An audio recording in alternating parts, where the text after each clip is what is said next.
Hola María, ¿qué tal? Muy bien, ¿y tú qué tal, María? Muy bien, bienvenidos a un nuevo episodio de Dos Bloody Marys, por favor.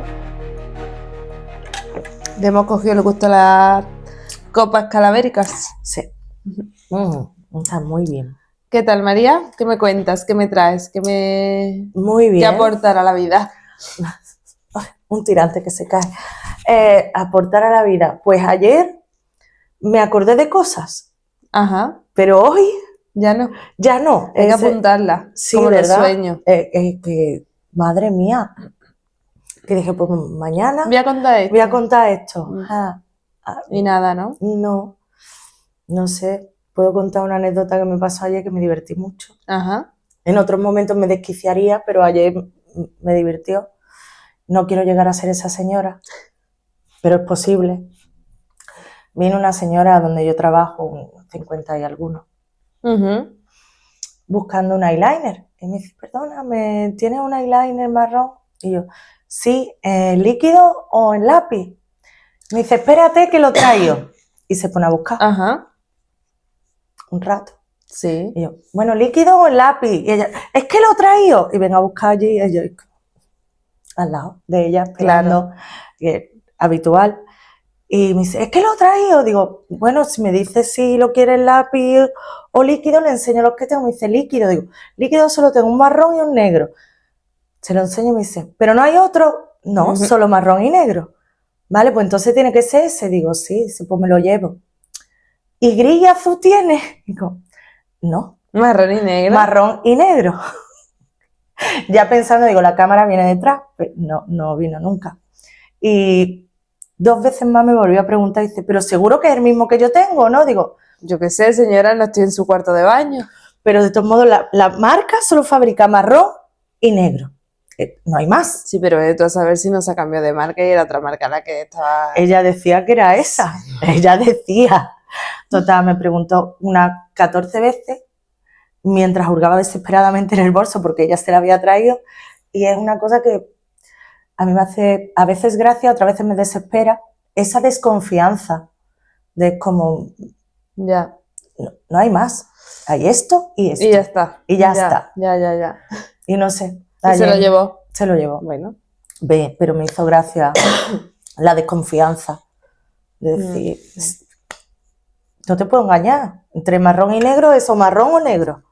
No hay más opciones. No hay más opciones. Pero bueno, no me acuerdo de lo que quería contar yo. Bueno, está bien. Se me ha ido. Y poco más, la vida... La vida plana, ¿no? Sí. Bueno. Trabajo, casa, más trabajo, el ciclo de la vida. Tal cual. Sí. ¿Y tú qué? ¿Qué tal tu semana, María? Pues yo estoy súper resfriada porque aquí la señora me lo ha pegado, estoy segurísima que ha sido ella. Sí, seguro. Así que tengo un montón de mocos, la voz extraña y toso de vez en cuando. Intentaré toser poquito, que sé que jode, pero no lo puedo controlar. Es algo natural. Sí. Aparte de eso, bien, el fin de estuve en Sevilla porque aquí se le ocurrió a no sé quién, la verdad, la genial idea de organizar el Ironman, que muy bien, ¿no? O sea, quiero decir, eventos deportivos nice, pero era a nivel mundial. Yo vivo en Ojén, que es un pueblito que está más arriba de Marbella, muy pegado, y si me quedaba aquí tenía que estar encerrada en mi pueblo, literal, o sea, no podía ni entrar ni salir del pueblo en todo el fin de semana prácticamente. No, o por la noche, podía salir por la noche sí que podía.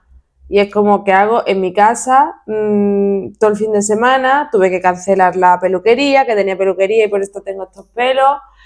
No podía bajar a Marbella, que en Ojén no hay nada, ¿vale? Ojén es muy bonito, pero en Ojén no hay nada. No podía hacer nada.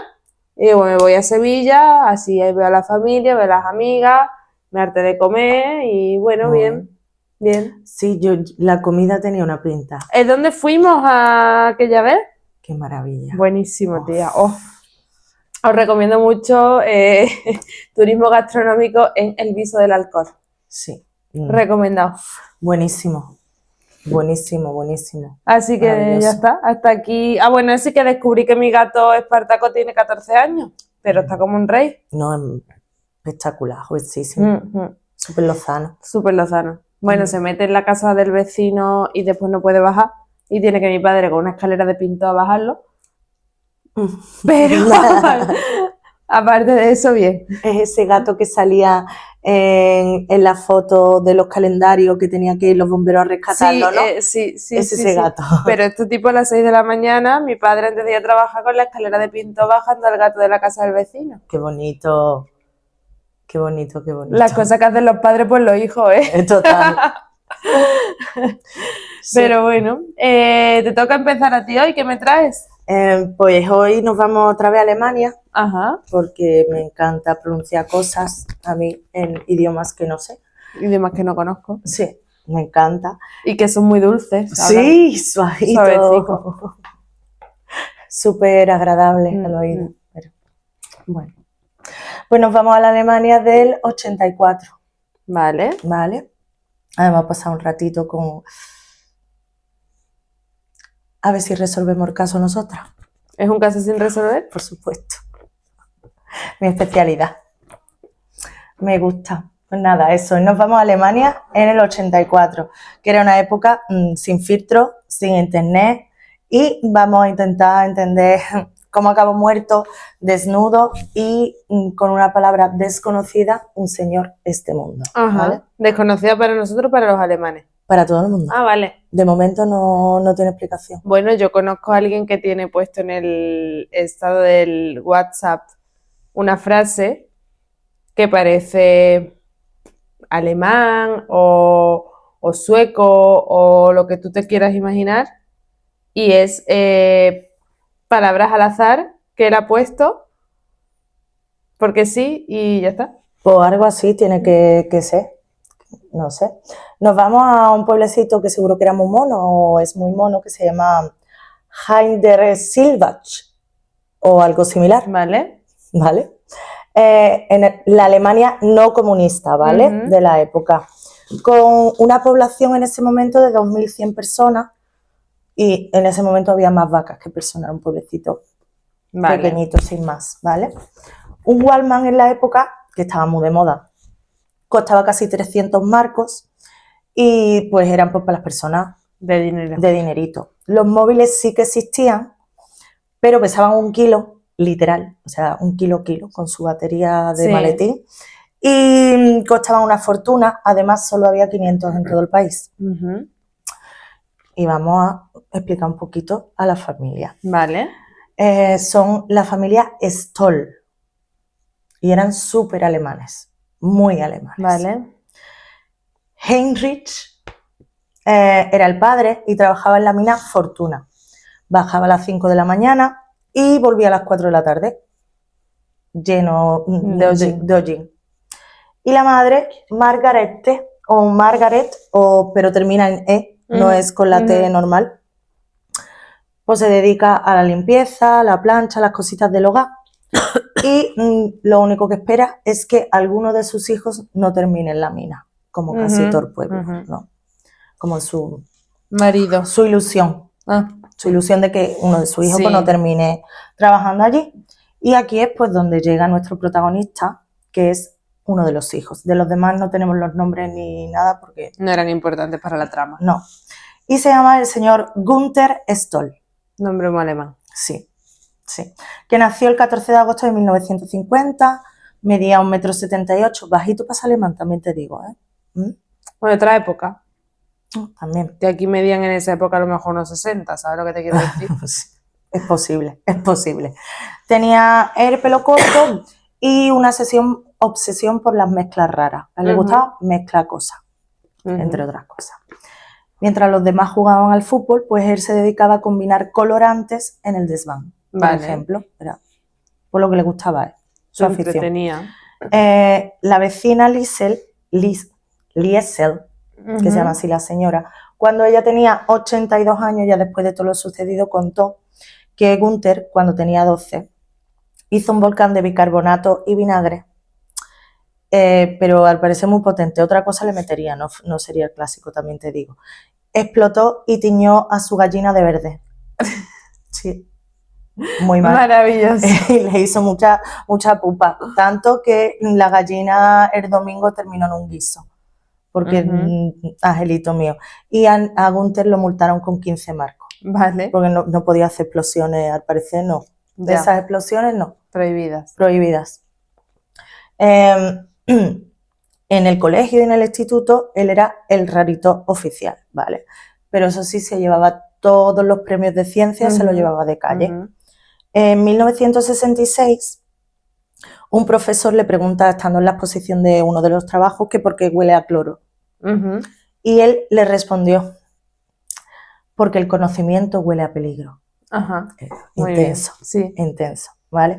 Y claro, pues se llevó un parte. un sobresaliente Ah, alto vale. y una mirada de respeto ya de todos los profesores como, este niño Este niño es un... apunta manera, este niño. Sería un niño súper repelente, tía, tiene pinta de... Seguro, Angelito. Sus aficiones pues eran igual de raras, que era, entre otras, leer patentes de la Alemania del Este, como si fueran cómics. Muy bien. Se entretenía leyendo patentes. Coleccionar botellas de agua con gas y comparar la fuerza de las burbujas. Un hobby muy bonito. ¿Verdad? Que sí. Excelente. Y escribí poemas sobre la espuma, le gustaba mucho la espuma. Un tema también muy bonito para escribir. Que después pues no se la mandaba a nadie porque iba para la espuma. Entonces Ya. no tenía destinatario. Después, en la universidad obtuvo una beca completa, ¿vale? O sea, el niño era inteligente, Sí. era listo. Que eran 380 marcos al mes, la beca, en aquella época. Creo que era un buen dinerito. De esos, 200 se iban en libros, que era lo que correspondía, y 100 se iban en cerveza sin gas. Sin gas. Sí. Pero qué malo es eso, ¿no? Es que él tenía un propósito en la vida.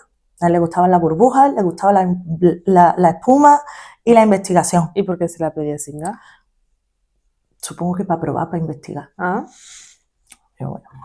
En 1974 se gradúa, ¿vale? Y su tesis llevaba un nombre súper poético, vamos. Hay que descifrarlo y todo. Estabilización del ácido fosfórico en agua carbonatada para alargar la vida de la espuma en un 38%. Vale. El nombre es súper poético. Sí. Al niño le gustaban las burbujas. Pero la verdad que qué obsesión. Total. Cuando el tribunal le preguntó que para qué servía, Gunther respondió que para que las burbujas no murieran. Pana. ¿Por qué no te gusta el agua con gas? Si no, seguro que estarías de acuerdo. Hombre, a ver, es verdad que una Coca-Cola ida, pues a la gente no le gusta, a mí sí, ¿eh? A mí también. Pero tampoco le veo yo, te compras otra, ¿no? No sé. Él fijado en eso, Emperrado. ¿vale? Y pues ya está, con eso, el señor, pues bueno, una invitación directa al mundo corporativo de las bebidas. Vale. Que era también su intención, también te digo, iba todo encaminado desde chiquitito. De 1974 a 1981, Gunther trabajó en Elvira Sprudel, que era una marca de bebida que había allá en Alemania, que se dedicaba tipo, no era Coca-Cola, pero tipo Coca-Cola, Fanta y todo esto, ¿vale? Empezó como becario y terminó como jefe de I+D, era lo que él pretendía. Consiguió la patente, muy famosa al parecer, de 2547891. Y Coca-Cola estuvo durante un tiempo, de hecho, pagándole para usar la licencia. O sea que las burbujas eran buenas. Ya. Él ganaba más del doble que un profesor y tenía todo lo que un alemán de la época podía desear en ese momento. O sea, tenía Walmart. Tenía Walmart, efectivamente. Vivía en un dúplex, tenía un Volkswagen Golf azul, que es como alemán también, y un casete Blaupunkt con rebobinado rápido, que apareciera una cosa también. El rebobinado rápido es importante. ¿No tenía que usar un Boliví? No. Es que eso era mucho en esa época. Total, era feliz. En una fiesta de la empresa, ahí es cuando empiezan como a saltar pequeñas cositas. En 1980, Gunther levantó la copa y dijo, un día la espuma me traerá problemas. Nadie se rió, nadie dijo nada y se quedó ahí. Que también te digo, eran alemanes, no sé. No, que tampoco tenía gracia. No. Que nadie le dio importancia, me refiero, nadie preguntó, ¿y por qué? No. Se quedó ahí, sin más. A finales de 1981, Elvira Sprudel decide reestructurar la empresa, ¿vale? Ujú. Y Gunther se queda sin trabajo, sin propósito y con muchísimo tiempo libre. Y empieza a encerrarse en casa, a leer documentos sobre aditivos alimentarios, a fumar tabaco sin filtro y empieza a hablar solo. Vale. Los vecinos en esa época decían que lo veían muchas veces en el jardín a medianoche tomando notas bajo la lluvia, con el viento, como fuera, pero él allí fuera. Cuando le preguntaban, él decía que estaba observando el comportamiento de la espuma en condiciones naturales. Gente con propósito, María. Es que, yo qué sé, tía, que me diga el comportamiento de las hormigas, que por lo menos es un ser vivo, pero la espuma, tía.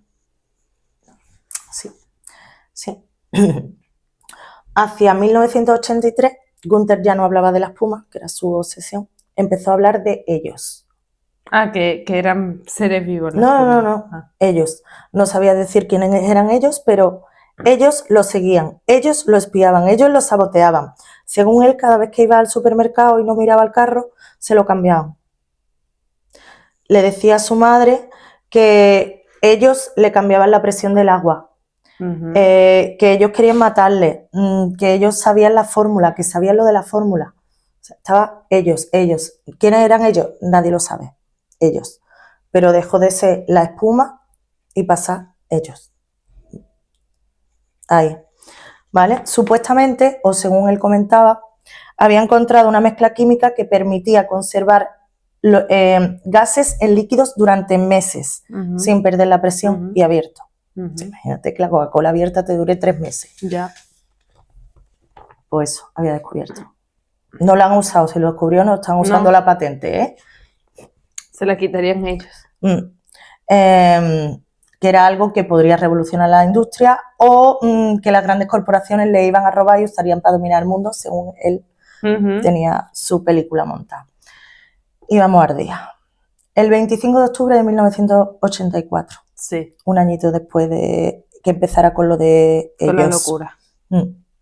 Gunther entra en el bar Papillon en Wilsdorf, ¿vale? Se sienta solo, se pide una cerveza, los testigos dicen que parecía ausente, que estaba mirando al vacío, que no hablaba con nadie.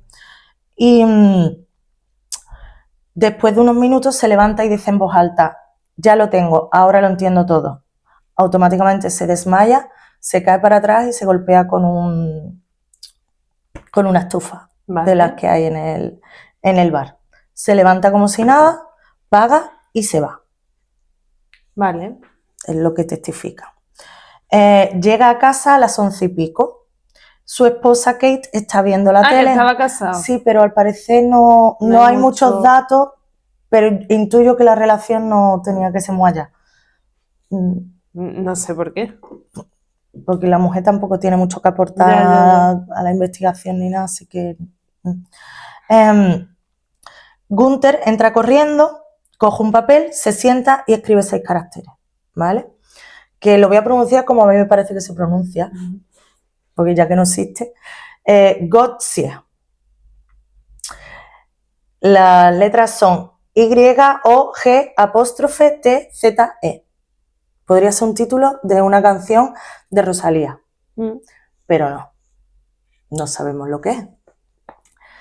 Nadie sabe si era una palabra, un código, una marca, un grito desesperado de ayuda, pero nada. Lo escribió, lo miró y se lo guardó en el bolsillo. Al parecer era algo muy importante. Luego le dijo a su mujer: antes de que pase algo terrible, tengo que ir a ver a alguien. Y se marchó. Vale. Yo le preguntaría o algo, ¿no? Sí. O sea, curiosidad al menos. Cari, ¿viene a cenar? No sé, algo. Vale, pero trae pan. Lo que sea. A las 11:30, Gunther sale en su Volkswagen azul, conduce hasta Heingerselbach, que es su pueblo natal. Allí toca la puerta de una mujer que había sido compañera de colegio, que había sido amiga suya de chica, que se llama Brigitte, no tenemos el apellido, y le toca. Ella abre en bata, medio dormida, y él le dice: esta noche me va a pasar algo muy malo, necesito hablar contigo. A lo que Brigitte le contesta: Gunther, son las 12 menos cuarto de la noche, háblame mañana. Le cerró la puerta y lo dejó ahí. creo que es bastante Normal, loable, sí. entendible, sí. Y él se va. Y ahora aquí tenemos un vacío, porque las siguientes 2 horas nadie sabe dónde estuvo, nadie sabe con quién habló, lo que hizo, absolutamente nada. Hasta las 3:14 de la madrugada, que su coche se estrelló en la A45 a 100 km/h. Dentro estaba él, desnudo, cubierto de sangre, con un golpe en la cabeza y... ¡Uy! Es para el otro lado. Con un golpe en la cabeza y, según los primeros informes, aún vivo, ¿vale? Cuando lo encontraron, el coche estaba encajado contra un árbol, pero no tenía los daños proporcionales al estado de Gunther. Vale. Es decir, el coche parecía haber tenido un accidente leve, algo suavito, y él parecía... ¿Estaba todo reventado? Correcto. Que venía de una pelea con yo qué sé, a puño cerrado o lo que fuera, así que algo no cuadraba. Vale. Los bomberos rompen la puerta, lo sacan, intentan reanimarlo. Gunther no lleva ropa, solo lleva calcetines, tiene sangre seca en la cara y sangre fresca en la nuca, ¿vale? Y dentro del coche no hay ningún cristal, o sea, no se rompió ningún cristal del coche para las heridas que tenía, ¿vale? Lo llevaron al hospital y muere poco después. El primer análisis dice traumatismo craneal por accidente de tráfico. Fácil, sencillo y mentira. El segundo análisis dice golpe en la cabeza anterior al accidente. Mejor. Y el tercero, porque insistieron para decir investiga una mijica más, dice probable agresión previa. El accidente pudo ocurrir después de un ataque. Vale. Lo golpearon, lo dejaron medio desnudo, ensangrentado y aturdido. Y luego conducía él o alguien lo soltó allí. No se sabe, ¿vale? Hay algunos detallitos que llaman la atención aquí dentro, que es que sus lesiones no correspondían con el tipo de accidente, que había marcas en el pecho que eran de presión y no de un golpe, porque tú podrías pensar, bueno, se ha golpeado con el volante, pero no, eran de haber tenido algo encima, algo pesado encima o algo haciéndole presión. La herida más fuerte estaba en la parte posterior del cráneo, que era la que tenía la sangre fresca, pero no había ninguna fractura típica de un accidente, o sea, que correspondía con un accidente. Y la sangre del interior del vehículo no coincidía con la dinámica esperada en un accidente tampoco, golpe, ¿vale? Claro. Los testigos dijeron que murmuraba algo y que intentaba moverse, pero cuando lo encontraron. Pero sus heridas previas, pues, eran bastante graves. Así que, claro, lo que queda es que lo atacaron antes o que él estaba intentando huir de algo que también lo tendrían que haber atacado, algo que bien fuera su paranoia o vete a saber, ¿no? Después hay un testigo, que es un camionero, que declaró haber visto otro coche cerca del lugar del accidente minutos antes, ¿vale? Que era un coche oscuro con 2 personas dentro, estacionado en un punto sin sentido. Pero cuando llegan los bomberos, ya no hay nadie, ¿vale? Pocas horas antes del accidente, al parecer, Gunther hizo una denuncia en la policía, que decía que le perseguían 2 hombres. La policía le dijo, váyase usted a dormir. Ya, no le hizo más caso. Y ahora volvemos otra vez al punto, porque es lo que ha creado el nombre en este caso, que es ¿qué significa Gotze? Vale. Los investigadores analizaron marcas de comida, aditivos. Claro que dices tú, el señor estaba obsesionado con algunas cositas. Códigos internos de la empresa, compuestos químicos, números de lote, coordenadas, siglas, idiomas, símbolos esotéricos, fonética. Nada. O sea, esa palabra parece es que no cuadra con nada. Algunas teorías dicen que quiso escribir Y6G''TZE, que sería un código de fabricación. Pero ya. Otros dicen que era Vogel, pero que lo escribió mal, porque estaba alterado. Y luego está otra teoría que dice que era como un grito de socorro, que también te digo, pase un grito de socorro, nadie lo va a entender. No. Y aquí tenemos las teorías de qué pudo haber pasado. La favorita de los foros es que Gunther descubrió algo real, de verdad, algo útil, algo que las grandes empresas querían robar, Y cuando dijo que ellos lo seguían, pues resulta que lo mismo era verdad. Lo mismo era la Coca-Cola. Sí.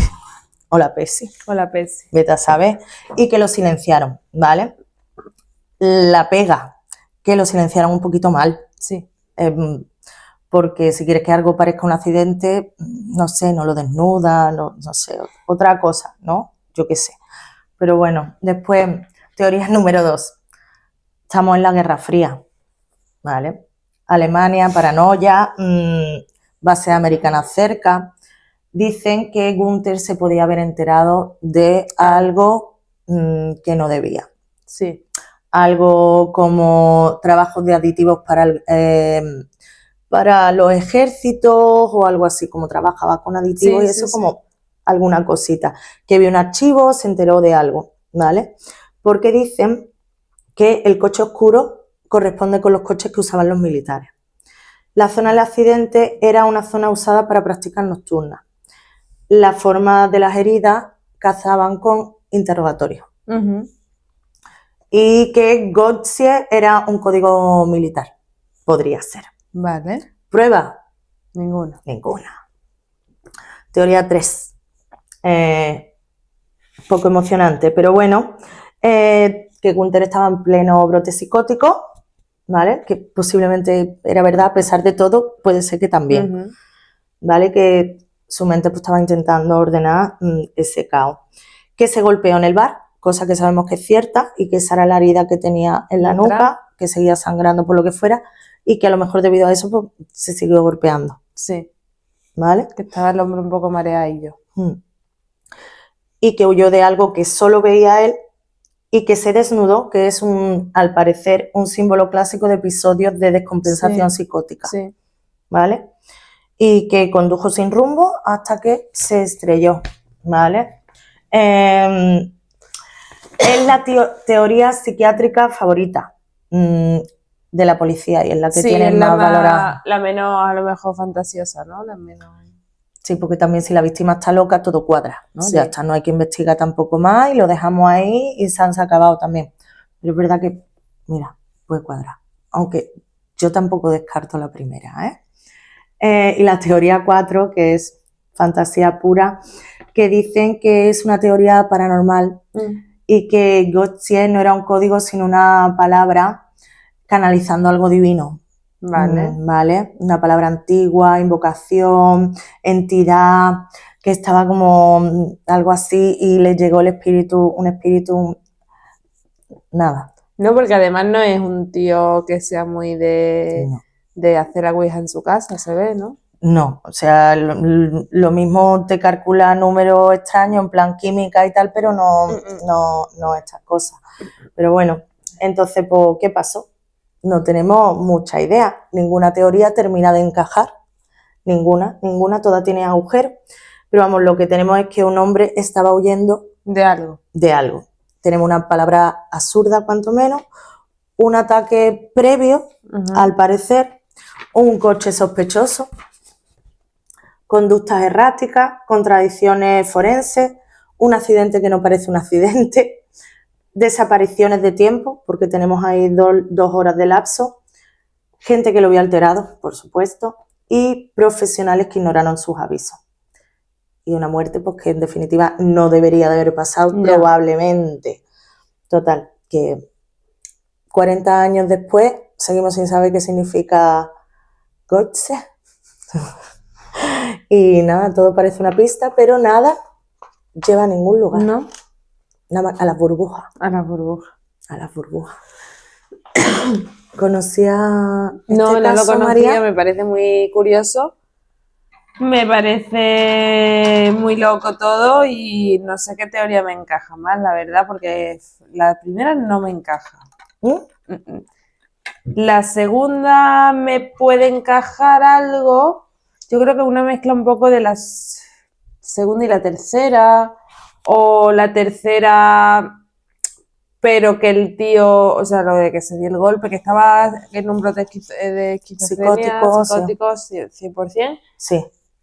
Y a lo mejor se metió con alguien que no debía y le pegaron una paliza por vete tú a saber X motivo, y entonces él estuvo conduciendo, pues En un hasta estado regulinchi. que pudo, y al final se chocó con un arcén, que no es un accidente muy grave, pero claro, él venía hecho mierda porque le pegaron una paliza, algo así, no lo sé. Pero, pobrecito, tía. Sí, no parecía mala gente, lo mismo un poquito... No, es un poquito suyo. Sí, suyo es la palabra. Mm, mm. Podríamos tener ahora mismo Coca-Cola con burbujas eternas Sí, y no podía ser, y no ha podido ser. pero bueno. Lo mismo en los frisantes, a mí me gustan los frisantes. Lo Los mismo. frisantes con burbujitas eternas, Sí, ¿no? molaba. Que esté todo el rato. Pues mira, Pero bueno. pues sí. ¿Y tú qué traes, María? Pues yo traigo un caso italiano. Nos vamos a Italia, a nuestro país vecino, que hemos estado varias veces. Hemos estado en Italia, hemos estado en el Vaticano, hemos estado con las Tofanas, con Leonardo Cenciulli, pero esta vez vamos a hablar de, porque casi, bueno, las Tofana y Leonardo eran mujeres, las dos. Sí. Ahora vamos a hablar de un hombre. Vale. Y nos vamos a ir a Florencia, ¿vale? Qué bonito. Precioso. Este caso es uno de los expedientes más largos, con más misterio y más incógnitas de toda la historia del crimen de Italia.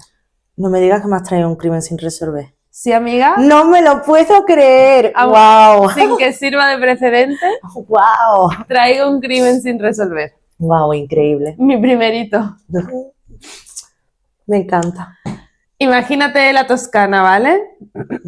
Imagínate los campos infinitos, las carreteras empedradas, nosotras con un pañuelo en la cabeza y una cesta de limones, porque todas las influencers que van a Italia se echan fotos con limones, así que nosotras también. ¿Yo puedo ir a un viñedo y echarme foto con el viñedo? También. Venga, vale. Pero no es la Italia, no es la Toscana que vamos a visitar hoy, ¿vale? ¿No? No.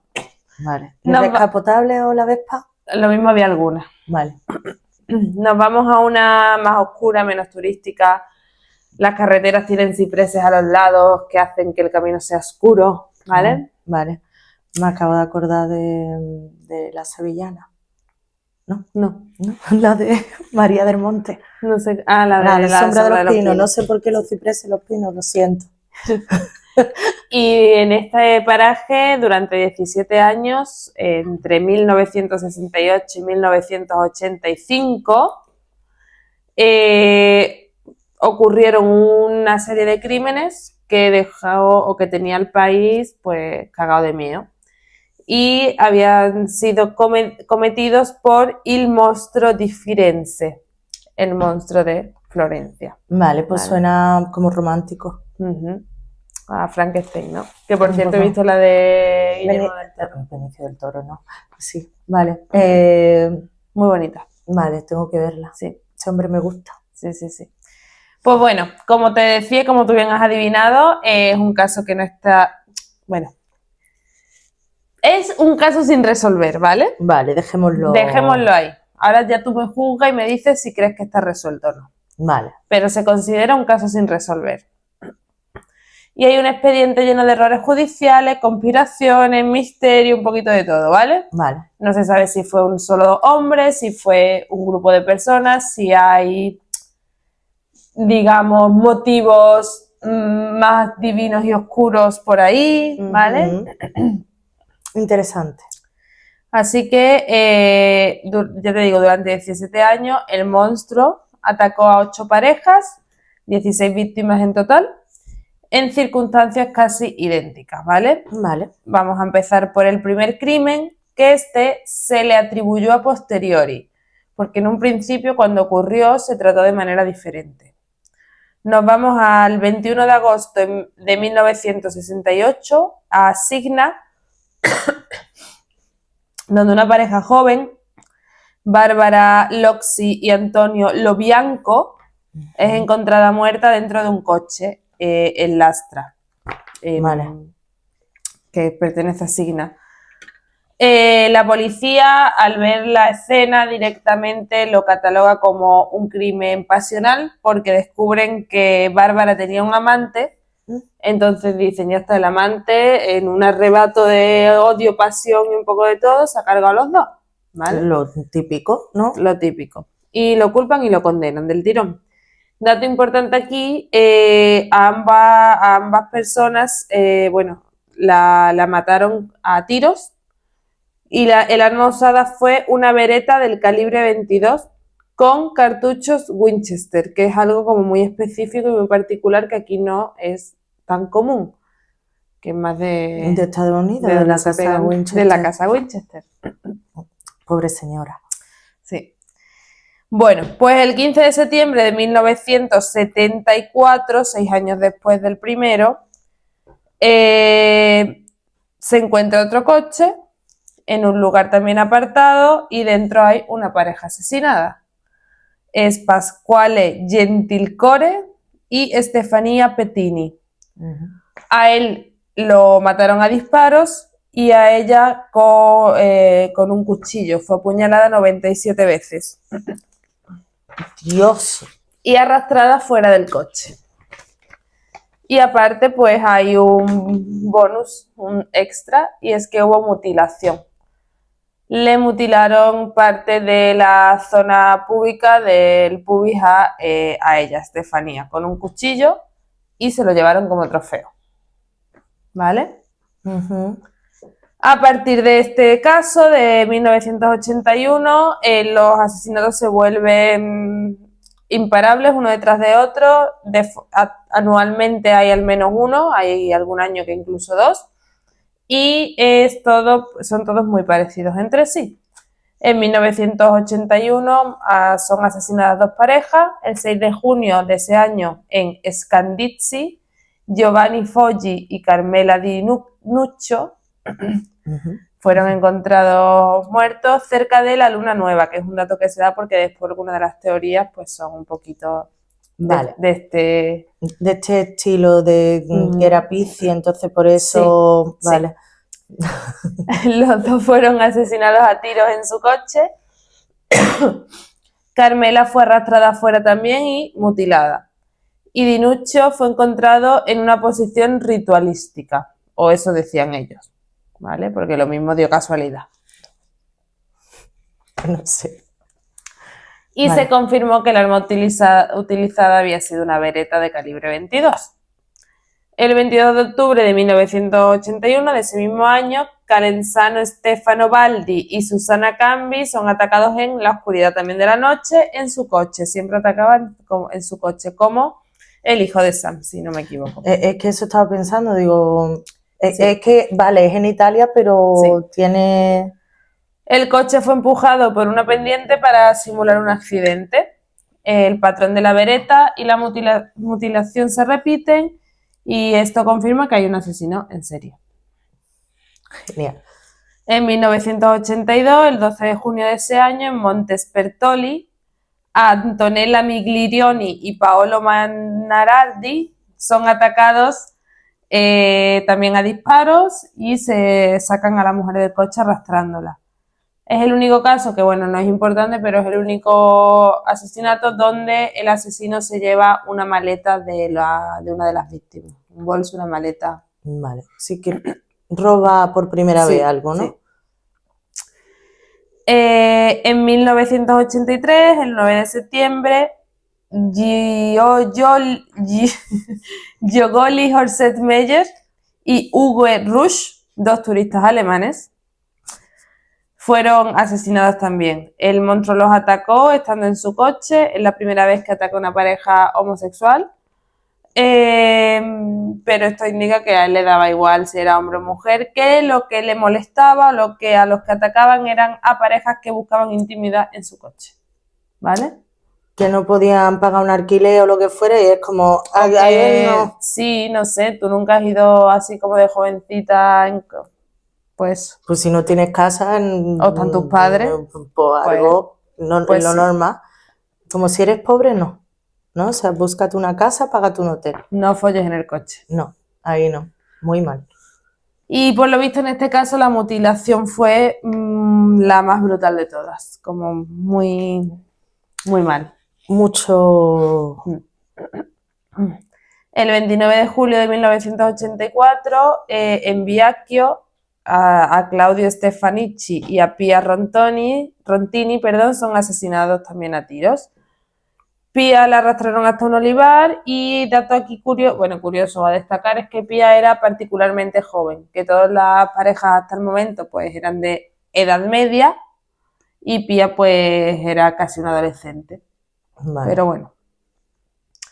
En 1985, Nadine Mauriot y Jean-Michel Craveicchilli, que eran turistas franceses, Estaba sospechando, ¿eh? son asesinados en una tienda de campaña junto a su coche. Tampoco en la tienda de campaña. Tampoco. Del Decathlon, no. Además, Decathlon es francés. Además de estirparle el pubis a Nadine, también le cortó la teta izquierda y se las llevó ambas, o sea, las dos cositas se las llevó como trofeo. Y esto de la teta fue algo como clave para otra de las teorías posteriores. Después de 17 años de asesinatos múltiples, la opinión pública, el gobierno y todo el mundo estaba buscando un culpable, ¿vale? O sea, ¿qué está pasando aquí? Y aquí, de hecho, había como una pelea interna entre los carabinieri, la Policía Nacional, un poco de hay que hacer algo, y aquí llega su culpable, digamos, Pietro Pacciani. Vale. ¿Quién era este hombre? Pues Pacciani, que creo que me suena a algo de ópera. Ni idea, no te voy a engañar. Pacciani era un agricultor de 69 años, ¿vale? Irascible, violento y con un historial de abuso familiar larguito. Era un monstruo para todo el mundo, pero no sé, nadie podía afirmar que era el monstruo que estaban buscando, ¿vale? Vale. Pacciani había cumplido ya una condena de 13 años por asesinato y agresión sexual en 1951. Asesinó a un hombre que coqueteaba con su prometida y después violó a su prometida. Y este dato lo convertía en un sospechoso moralmente aceptable para la sociedad, digamos, ¿no? Que Sí. podría haber hecho esto. Sí, que si saca a tu vecino el bueno, el que está ayudando, no sé, a todos los animales, Claro. Te voy a decir, ¿cómo va a ser Pepe esto? Claro, pero este pues, pinta que podría haber sido. Sí. Era conocido por la violencia doméstica extrema, obligaba a su esposa e hijas a practicarle sexo oral, las golpeaba y las sometía a humillaciones constantes.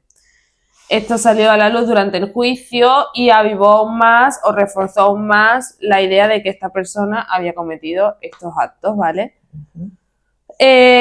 Por lo visto estaba obsesionado con las tetas y esto también hace que se refuerce más la idea porque dicen así, estaba tan obsesionado que se llevó la teta de la última víctima. Vale. Pero a pesar de todo esto, nunca hubo una evidencia física real que lo culpara como el asesino del monstruo de Florencia, ¿no?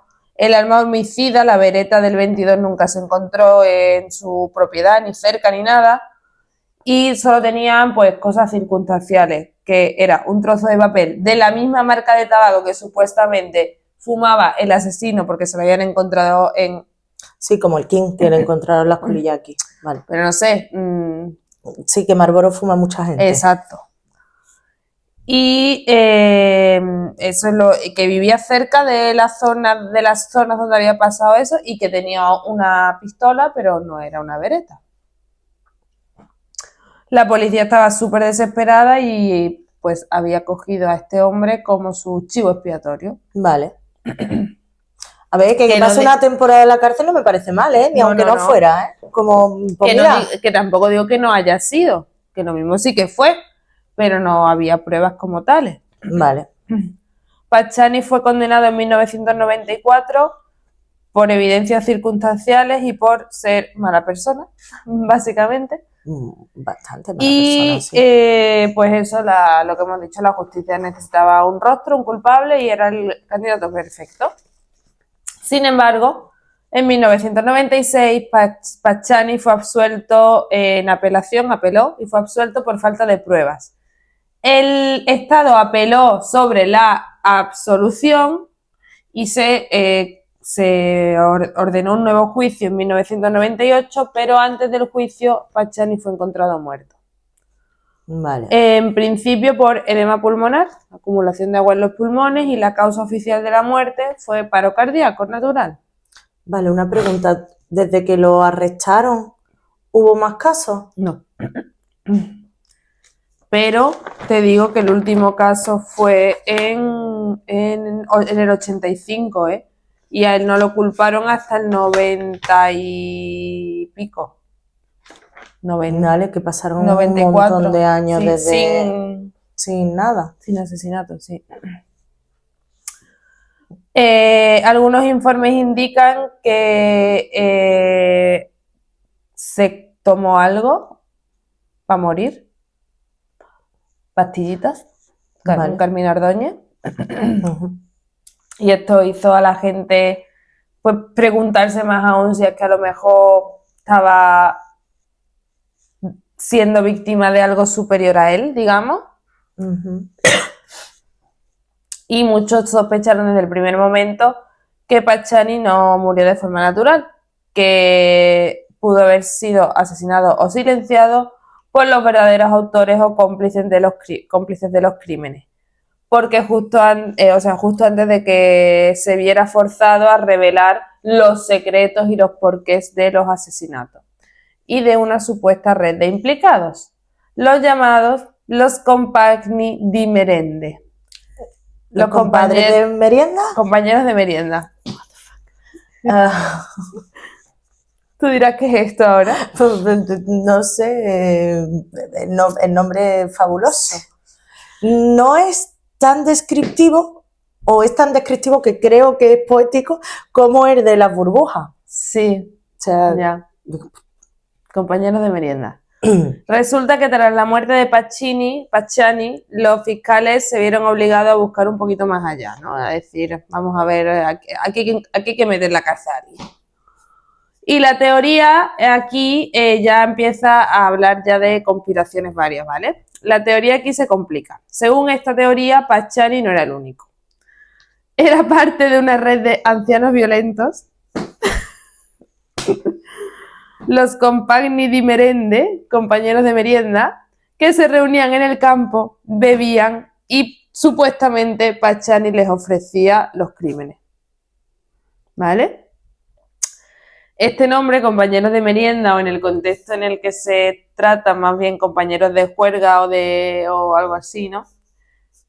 Surgió de una declaración de Mario Vanni. Mario Vanni posteriormente se convierte en acusado, pero Mario Vanni era un conocido de Pachani que durante su juicio usó la frase para describir la relación que él y otros tenían con Pachani.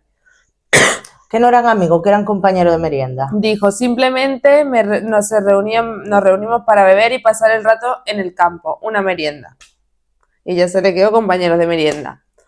La fiscalía, sin embargo, pues le dio a esta frase un significado mucho más siniestro y dijo, esto es un grupo de gente que se reúne para cometer crímenes o encubrirlos, ¿vale? Ujú.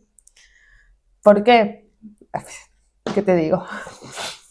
No, yo qué sé. Mario Vanni, el hombre que, bueno, después de esto, la fiscalía acusó a estos dos hombres, a Mario Vanni, que es el que acuñó la frase, y fue condenado a cadena perpetua, y Giancarlo Lotti, que Giancarlo Lotti fue un testigo esencial para la fiscalía, que es el que te he dicho, porque en un principio declaró diciendo que había sido testigo de ello, y después se vio forzado a declarar de que había también participado en los crímenes. Dijo que había visto cómo lo hacía y después dijo que había participado en el de los franceses.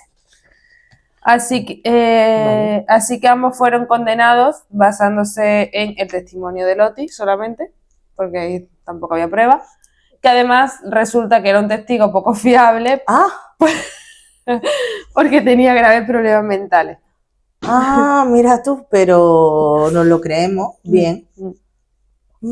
Muchos críticos y periodistas señalan que esta teoría de los compagni di merende fue una forma de tapar el fracaso de la fiscalía, de los juzgados y de todo, y decir, bueno, este se ha muerto, vamos a meter a esto todo, y lo han hecho así. Nunca se descubrió quién era el que empuñaba la vereta, porque la vereta nunca apareció. Y ni claro, ni el pecho, ni los Ni púbices, nada. Púbices. No sé. No, púbices suena fatal. No, nada, no Pubis. apareció nunca nada. Y la fiscalía optó por condenar a un grupo de hombres mayores, socialmente marginados, con testimonios bastante dudosos, y cerrar el caso ante la opinión pública. Algo rapidito. El concepto de compagni di merende se ha convertido en un sinónimo de trama sucia y justicia en Italia. O sea, es como que se usa para hablar de las malas compañías y esas cosas, ¿no? Ah, ¿qué te va con tus compañeros de merienda, no? En plan, las madres tochungas, ¿no? Sí. Las condenas siguen, o sea, estos hombres siguen en la cárcel a día de hoy. Si no se han muerto, que no lo sé. Hombre, eran señores mayores. Por eso que lo mismo se murieron. Pero la opinión de que el monstruo de Florencia no fue encarcelado es mayoritaria en Italia. Y obviamente aquí no acaba el caso porque obviamente las teorías no paran. Es que es lo que tienen los casos abiertos, hay teoría. O sea, por eso el caso está cerrado porque hay 2 hombres en la cárcel y el otro que se ha muerto también se ha declarado culpable ante el juez. O sea, el juzgado lo declara culpable aunque esté muerto, pero nadie cree que hayan sido ellos. Y la tercera teoría viene porque la gente, después de decir estos viejos han hecho esto, empezaron a preguntarse, vale, han hecho esto, pero ¿y las mutilaciones? ¿Dónde? ¿Y para qué? ¿Y para qué? Bien. Pues la mutilación del pubis con un corte la mayoría de las veces súper limpio y preciso hizo pensar a los fiscales que eran trofeos para rituales oscuros o de magia negra. Y un fiscal en concreto,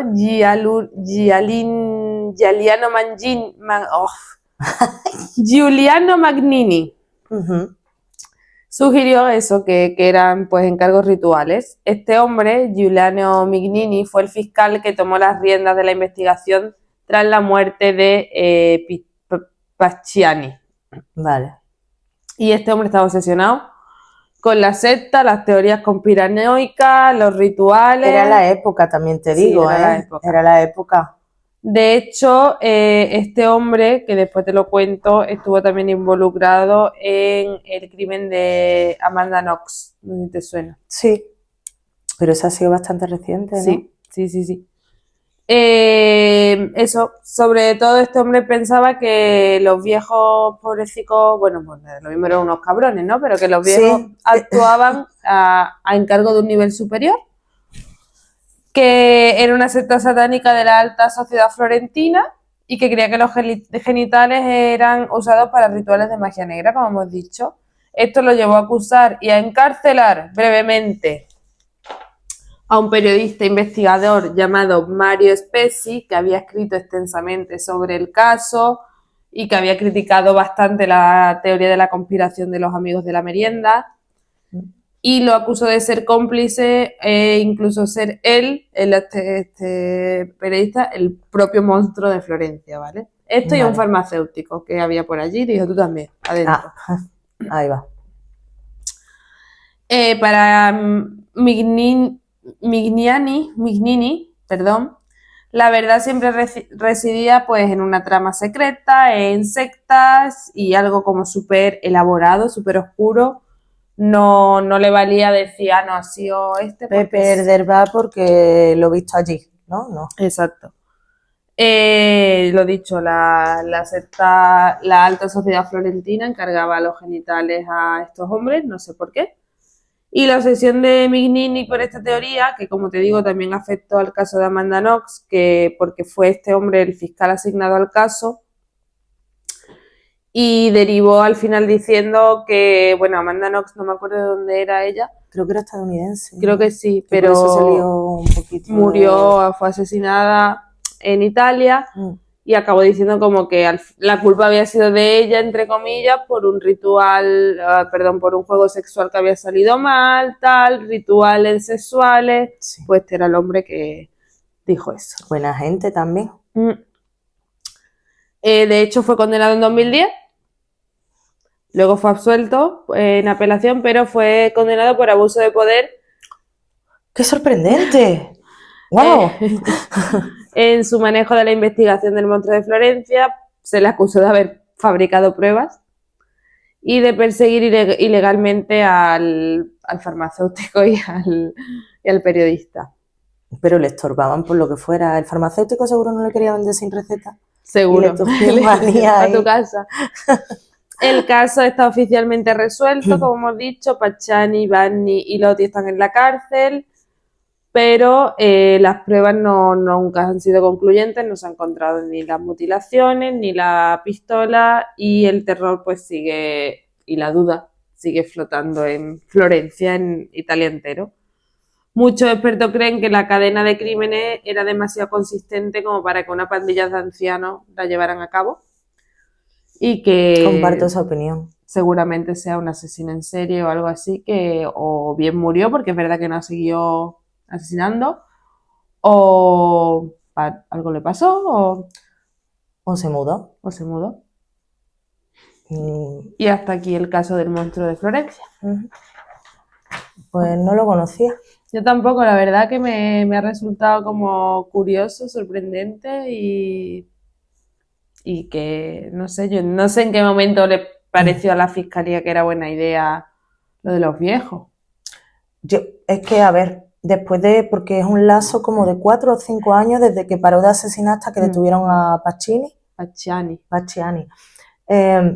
No creo que una persona que tenía tantísima consistencia en tiempo y en asesinato hubiera parado. No, y Porque aparte se ve que si hubiera sido este hombre, que lo mismo no lo sé, se ve que era bastante impulsivo, irascible, violento, no hubiera estado tantos años sin hacer nada, creo, ¿no?